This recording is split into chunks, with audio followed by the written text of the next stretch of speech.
This video doesn't stop until I read a 5-star book. I haven't had a 5-star read in months. Everything I read just hasn't been great.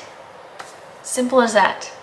Right now I'm reading Lessons in Chemistry by Bonnie Garmus. I can tell that it's going to be, I don't think it's going to be 5 stars. I'm on page 140.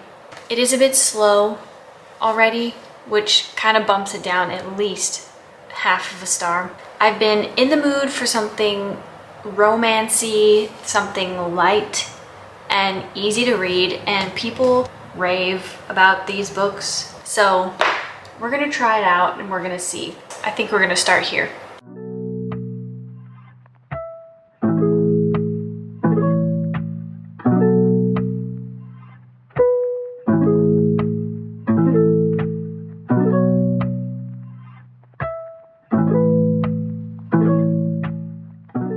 It is now the next day, Tuesday, and I am 102 pages into The Love Hypothesis. I am liking this much more than I thought I was going to. I'm liking the fake dating trope. I think Ali Hazelwood is a good writer. She writes their banter really well, and I'm excited to continue reading it. Hello. So it's now Friday. I just finished The Love Hypothesis by Ali Hazelwood. I loved this. I thought it was so cute. However, I rated it 4 stars. This is about 2 scientists. He is a professor at the school that she is doing research at. They agree to be in a fake relationship. The reason I gave this 4 stars, I thought that both of them were, throughout the whole story, were making it blatantly obvious that they were falling for each other, and neither of them wanted to believe that the other could actually be in love with them, and I kind of thought that was annoying. But other than that, I loved it. I read it pretty fast. I ate it up. I thought it was so fun. We have to pick another book to hopefully get a 5-star read. So I have a few options. First option I have is Ninth House. It's kind of dark, like dark academia, I think. And Stephen King said that it was impossible to put down, so, and I trust him. Then we have The House in the Cerulean Sea.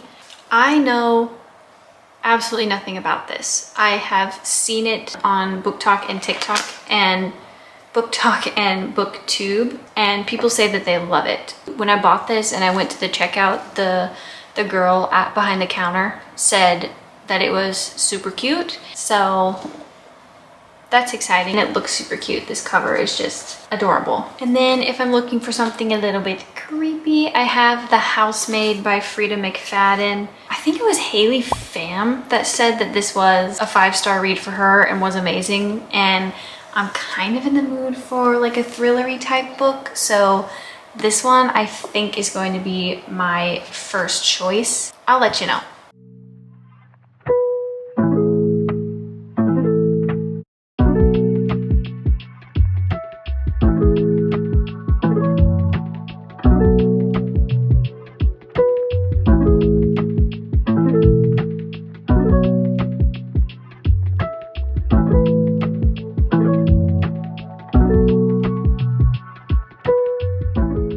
So it's Monday now, and I just finished The Housemaid by Frida McFadden, and honestly, I think I'm gonna rate this, it's like a 3.5. It was, so I mean, I think it's supposed to be this way, but the beginning is what you would expect out of a story like this, and then the ending and the twist did help a lot. Although I didn't see the twist coming, I wasn't like extremely surprised by it, if that makes sense.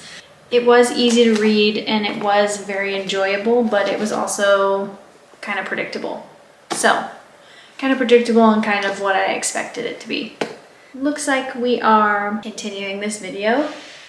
Who knows how long this is going to take, but I think next I'm gonna go with one of these. I think I'm leaning more towards this one because I'm kind of in the mood for something cute. I'm probably gonna start with this one now. I do not remember what I said in the last clip, but just know that I'm not doing any of it, probably. Can't even remember what I said. But to do a little update now, still haven't gotten a 5-star read, and I've moved on to these 2 books. We have The Housemaid's Secret by Frida McFadden. This is, I don't think it's like the 2nd book in the series. I think it can be its own standalone book, but it is the 2nd one, I guess, technically.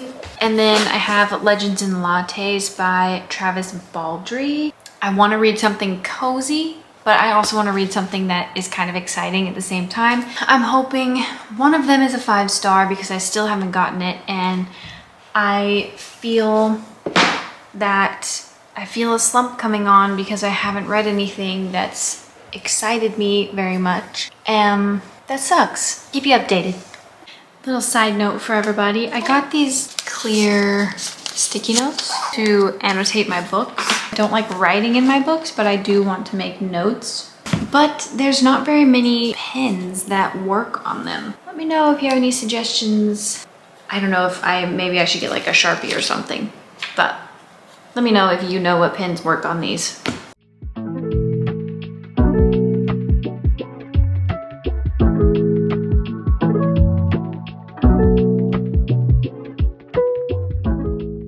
It is very much fall vibes. We have pumpkin spice cake coffee. Yeah. And my cable knit sweater.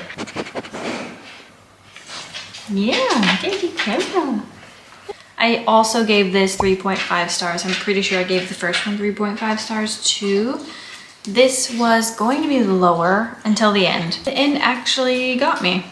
I read it and I actually did like a wow, you know? So that's why it got 3.5 stars. Now I'm moving on to If We Were Villains by ML Rio. I have very high hopes for this one. I have heard multiple people say that this is one of their favorite books of all time, and it's a 5-star read or it's a 6-star read. This is about Oliver Marks, who has served 10 years in prison for murder that he may or may not have committed. And it's basically, he's retelling the story of what actually happened that day. It's like dark academia, murder, mystery, thriller, which I'm excited for because it very much gives fall aesthetic.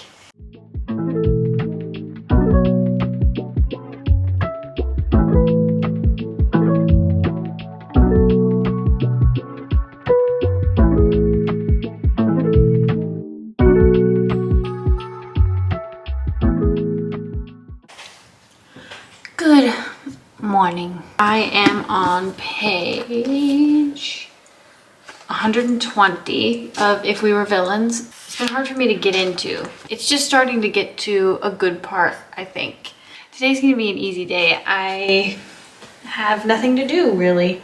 So I'm pretty much just gonna read all day, which is gonna be fun. I'm gonna make a coffee right now and then do a little bit of cleaning up. Then I'm gonna start reading again.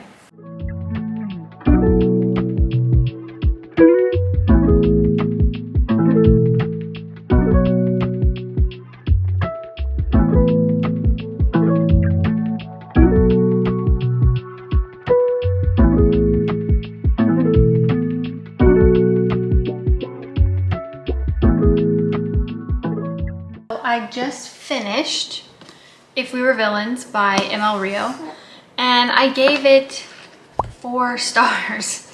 So I was having trouble getting into the book, and it felt like I was reading it really slowly. But then I counted the pages that I read, and I had only been reading for like an hour and a half, and I read like over 100 pages in that span of time, which is really good for me. I guess it was gripping and fast-paced and easy to read, while also at the same time feeling a little bit slow. That's why I gave it 4 stars in the end. The premise of the book I really liked. I liked that it was a set of friends who, you know, one of them ends up being murdered, and it's like a whodunit mystery kind of thing. They quote a lot of Shakespeare, which I had to do a lot of research on about the different plays that they were doing, because the kids are in acting school, so they only perform Shakespeare, and a lot of it went over my head, but it still felt necessary to the story. Like, it was pretentious, but in a good way. Pretentious, but in a necessary way. Now I'm moving on to exclusively reading Legends and Lattes. I was just kind of dipping my toe into this while reading the other books, but I want to just get this finished and like actually get into the story. So I'm going to be reading this now.